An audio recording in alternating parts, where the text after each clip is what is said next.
When my 27 fiancé and I first announced my pregnancy to my family, my sister, 34, was a little jealous. I'm assuming it's because she was trying for a baby with her ex-partner, but they broke up because he was a cheat. I gave birth to my daughter 7 months ago. Her name is Kaia.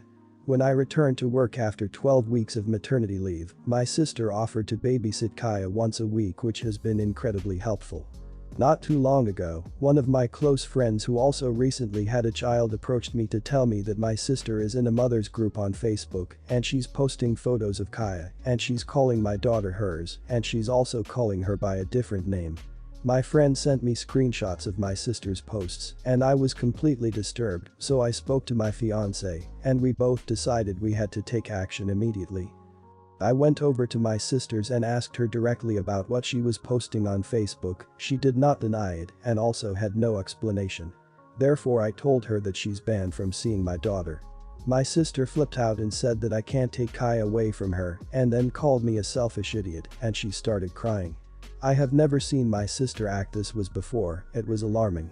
I ask her if there's anything else I need to know because she may as well just spill everything, so she shows me a framed photo she has in her bedroom of her and my daughter, and on the frame is written mother and daughter. I'm not going to lie, I did call her crazy and then I left and haven't spoken to her since, although she continues to try and come over and calls me multiple times a day. My mind is an absolute mess. I don't know where we go from here. Am I the idiot for how I handled the situation? Not the idiot. Protect your child. Your sister is creepy and delusional. She needs therapy. It would have only been a matter of time before she decided she is the real mother and tried to steal your baby. Left to her own devices, she would intrude upon your relationship with your daughter and undermine it. Actually, naming your child some other name. Wow. That is scary. I would consider a restraining order on her. That is not normal. It isn't loving or kind either, no matter what she claims. It's obsessive and delusional. Not the idiot. This is how an Amber Alert that ends in finding the kid 20 years later living abroad starts.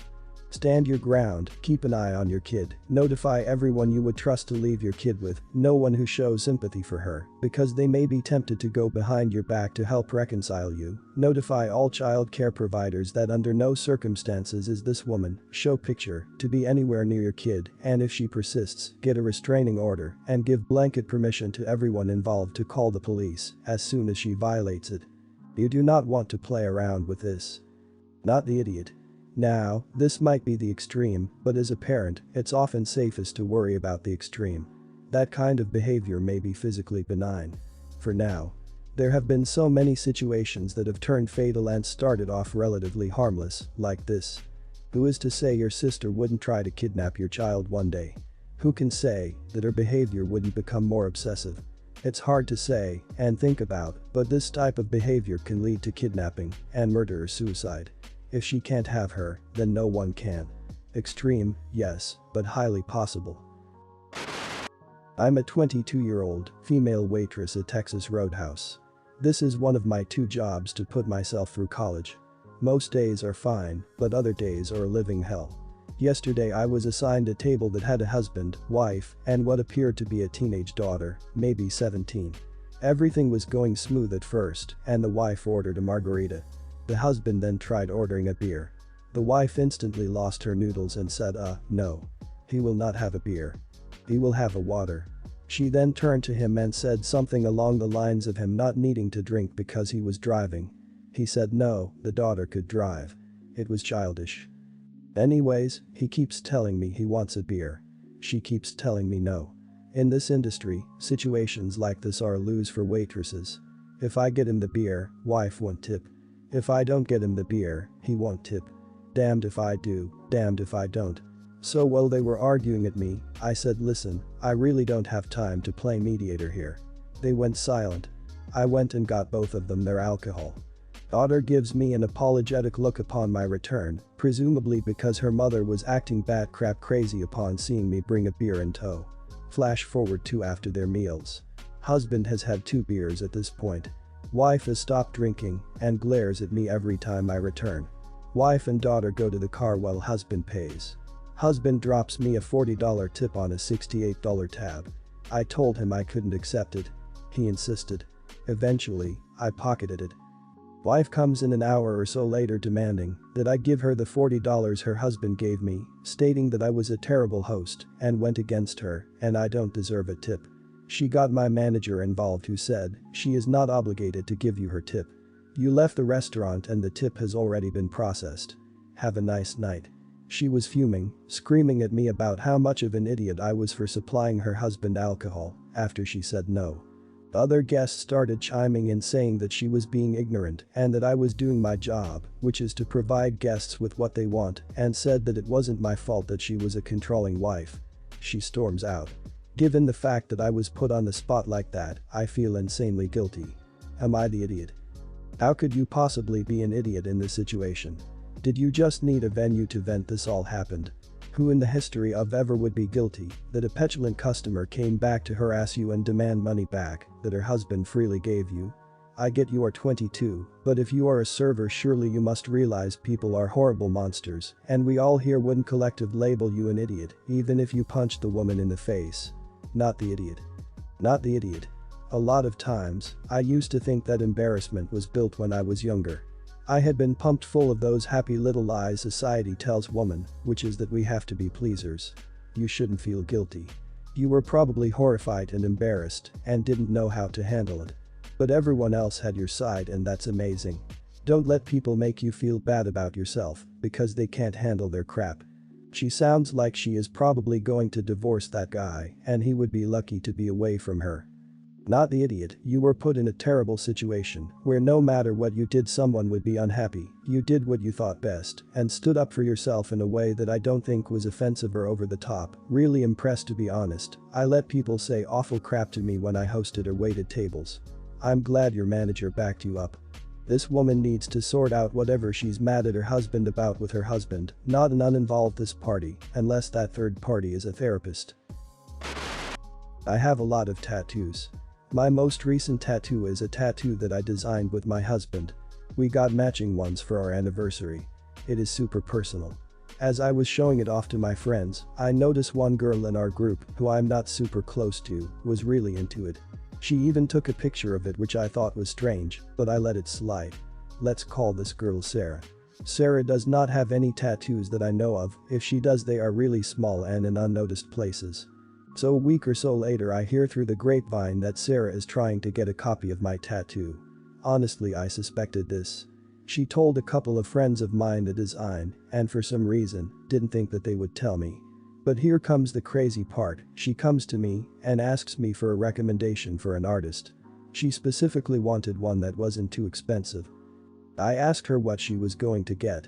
She was really coy with me and told me that she had not finished thinking about it yet.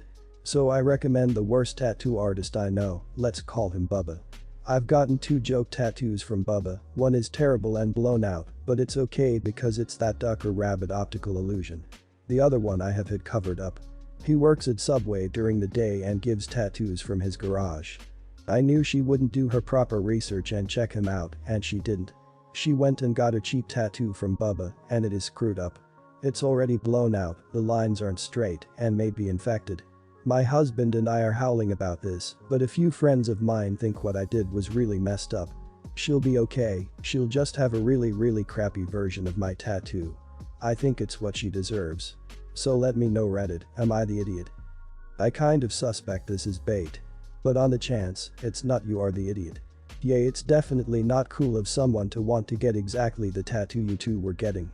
Personally, I know friends to have tattoos simply because they saw one on someone they liked. I get that there's a deeper meaning to it with your anniversary. On the flip side, you intentionally caused someone to get their first tattoo with a terrible artist, especially since it looks terrible and is probably infected. That's so incredibly crappy. You're the idiot. That crap is permanent. And she might end up being hurt. Should she have done proper research? Probably. But she reached out to you, someone who has a lot of tattoos, as an expert in the field, and you steered her in a dangerous direction because you didn't have the balls to tell her to just not copy your tattoo. You know, a great way to handle this would have been directing her to your tattoo artist. You could have informed him or her of the situation, and they could have refused to do a duplicate tattoo. You're the idiot. You're laughing at the fact that you tricked someone into getting a crappy tat. You deliberately did something that you knew would make someone else unhappy for a long time. You did this for laughs. You are laughing that you've contributed to someone's long-term unhappiness, and you did it because you couldn't bear the thought of someone not as cool as you having the same tat. Seriously, you owe this person an apology. If you had any sense of decency at all, you'd contribute to the cost of having it fixed by a reputable artist. My cousin is very famous. Yes, you have heard of him, and no, I won't tell you who he is. We'll call him Terry. When we have family functions, mainly for holidays, Terry likes for them to be only family, so he can be himself and get drunk and pass out on the couch and share Hollywood gossip with us. Otherwise, he feels like he is being interviewed and having everyone talk to him or want a picture, and he has to be in promo mode. He said it's because he was tired of having to meet strangers and not be able to let loose, and there were some issues of these partners taking pics of him or spreading gossip. I hated this at first because I would be dating some chick and she would want to get to meet him, and it's awkward to tell them they can't come to family events and they get mad that they never get to meet him. My Tinder has a pic of me with Terry. But I get it, so I was fine with it. Until this year. I began dating this chick in August. I couldn't bring her to Thanksgiving, fine. But when I walk in, I see another cousin, Danielle, has brought her boyfriend Steve, even though they've been together for less than a year. They got together over New Year's and engaged on Halloween. Terry was fine with this because he's met Steve before, old family friend, even though I've been told that no exceptions are allowed to his rule. Thanksgiving screwed because the whole time I was mad that I once again wasn't allowed to bring my girlfriend. My girlfriend consoled me after, and I realized that she is my soulmate. 2 weeks ago, I proposed and we got engaged. Christmas was at my aunt's. I'm a believer in ask for forgiveness, not permission, so I brought my fiancé because she had nowhere else to go and I wanted her to meet my family. We walk into the house and all hell breaks loose. Everyone was asking who she was and scolding me about the rules, and Terry flipped out. He was already buzzed and looked 20 pounds heavier than he usually presents himself and started yelling at me for doing this to him. He didn't seem excited at all about my engagement or willing to introduce himself to her. Our grandma was telling Terry to get over it and asking to see the ring and saying she wished she had gotten my fiancé a gift, so grandma was on my side. But Terry was still arguing with me and said I shouldn't be allowed at any more events, and he ended up calling an Uber Black and leaving before we even ate. To top it all off, my uncle, who has never even liked Terry, got upset because apparently Terry was his secret Santa, so he didn't get a gift, so my uncle started blaming me for ruining Christmas. I get they are mad, but it was clear there was an exception for fiancés, and I'm embarrassed that my family was so rude to her when I just didn't want her to be alone on Christmas. Am I the idiot? You're the idiot. The two situations weren't the same. Your cousin knew the other person, unlike your girlfriend. Getting engaged that quickly is also shady as hell. If you don't like the rules, don't go. Spend the Christmas with your new fiancé. You wrecked Christmas because of a tantrum and games. And your cousin knows not to trust your judgment because you sell your link to him, you don't add to his privacy, you resent you can't use it to your benefit. Give a serious apology. You were bang out of order. You are the idiot for this. I'm a believer in ask for forgiveness, not permission. That's an obnoxious way to be.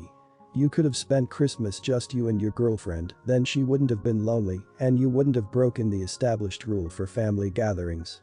There wasn't an exception for fiancés, there was an exception for Steve. What you do if you want your family to meet your fiancé is you set up your own engagement party. You don't turn family Christmas into your personal celebration. You're the idiot. It sounds like this was the first meeting of a fiancé you have been with for very few months. Trying to compare to the other cousin's relationship is pointless, you said it yourself, they have met Terry a few times. Basically, you use his profile pic on Tinder, then wonder why he doesn't want fangirls trying to meet him at family functions. You would rather ask for forgiveness than permission, so decided not to discuss it all. At what point would you not be an idiot? First up, I love my wife very much, but damn does she drive crazy sometimes. I'm a big dude, I'm 6'4", and I'm always goddamn hungry. I'm a firefighter, so I'm always on my feet, and simply put, I just love food. My wife always eats stuff like salads and nuts, but she will always help herself to some of my food, which pisses me off, because it's just the right amount of food that I want to eat, but she'll go ahead and take some. I've asked her so many times to leave my food alone, and she'll get really defensive and say it's just a little babe, you'll be fine. Except I'm not fine, I'm hungry. And then when I'm hungry I get hangry, and I snap at everyone cause I'm goddamned hungry. Things came to a head at our kid's third birthday party. Wife said no to cake, despite me bringing over a slice to her, so I gave that slice to my cousin's kid who was on his second slice. My girl ended up eating the whole slice whilst I held the goddamn plate, and then when I went to get myself some all the cake had finished. Lately, my mother-in-law gave me the idea to just spice my food to stop my wife from taking mine, since she can't stand spicy food. I tried that yesterday. I ordered pizza and asked my wife if she wanted one. She said no. I went ahead and got pepperoni and jalapenos, and predictably when it came she came over and got all mad because it was spicy and she couldn't eat it. I told her I had to take drastic measures because I'm fed up of sharing my food, and she called me a selfish idiot. Who's an idiot here? Not the idiot. Some people eat other people's food because they kind of convince themselves that if it's not something they've got for themselves, they haven't actually eaten it. I've seen people who are Weight Watching do this. It absolutely infuriates me. My friend always used to do this with my chips, French fries, when we went out to eat. I used to order for both of us at the bar and ask her if she wanted a bowl of chips, and she always said no, I'd better not, and then pinch some of mine. You're living my actual worst nightmare. I can't. I am a generous, kind person. I love to cook for people, I love to give people treats, but I'm freaked if I'm sharing any of my food. I made her order the exact amount of food I wanted to eat. Not the idiot at all. Joking aside, I actually couldn't live like that. I know to some people it might be trivial, but is it worth sitting down and explaining to her how much this literally drives you crazy and that she legit needs to stop? Failing that, then either order or cook spicy or order or cook 50% more than you want to eat. Not the idiot. I'll buy myself some pizzas or something easy to make, and the wife ends up eating 3, well I have one. She also bought her and I some little ice cream pints, and she ate all of hers. I had a few bites of mine, and then she ate the rest of mine later. I have to hide things or put up high if I don't want her to eat them. She's going to read this eventually, so no, I won't tell you my spot, wife. It all started 10 years ago when I left some candy in her freezer. I came back the next day excited to have a tiny snack, and the turd ate them all. Never forget.